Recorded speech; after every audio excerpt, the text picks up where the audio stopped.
باڵای بەقەد کێڵەکە نابێت، بەڵام سەرقاڵی نەخشاندنیەتی. ڕۆژ هەیە بەیانی زوو دێتە سەرکارەکەی، ڕۆژی واش هەیە تا سەعات 4 ئێوارە دەخەوێت، بەڵام زیرەک و لێ هاتووە. حەیدەر فەخری کەماندامێکی بەهرەمەندە لە گەڕەکی حەمیدیەی خانەقین لەگەڵ دایک و براکانی ژیان بەسەر دەبات. 10 ساڵە لەلای مەلا موفەقی خەتات سەرقاڵی نووسینی ناو و بەروارە لەسەر ئەو کێڵانەی بۆ گۆڕی کۆچکردووەکان دەبرێن. يلا حسكي دكاركت حيدر. كنت عارفكم بس بتعرفنا كان مثل ملكم ولا شو تسمى دكان كنت لحد تسمى دكان لينا وكا من كارفات كردي دساي كار كردي لينا او هم خدها وقطعا بدأت وقت متى هم خدها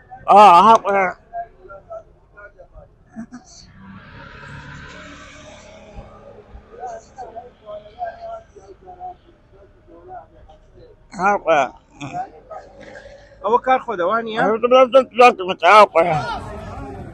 لە منداڵیەوە وە کەسێکی کەم ئەندام چاوەکانی بۆ ژیان هەڵاتووە. زەحمەتە ئاسان لە قسەکانی تێبگەیت، بەڵام سەرەڕای ئەوەش یەک تایبەتمەندی هەیە، زۆر تووڕەیە و زۆر قسە خۆشیشە ئەگەر لێی تێبگەیت. بە کورسیەکی کەمەندامی دێت و دەچێت تا ڕۆژی 5 بۆ 10,000 دینار پەیدا بکات. ما تماشای کەمن وەک کوڕ خۆمان و بەرای خۆمان تەماشاکەمن یا کوڕ فەقیرە ماتوول هاوەگەلمان و مساعدەیش کەیمن مەسەن چە بتوان کەینەرای مەسەن کە لە دەستمان تێت خۆی زیرەکە یان زیرەکە کارکەرە و تەکلیفی بکە کاری کە دەرات عاجزی نێکات کوڕخاسیگە و لە جوێ ئالای من حەیدەر وەک هەر کەسێکی ئاسایی توانایی بەکارهێنانی کۆسەرەی نییە بۆ دیاریکردنی گۆشەکانی نووسینە، بەڵام ڕەنگکردن و ڕازاندنەوەی ئایدی خۆیەتی.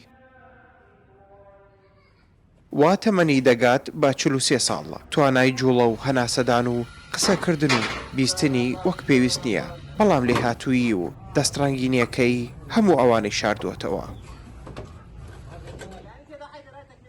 ڕاژان باجەڵان 964 خانەقین.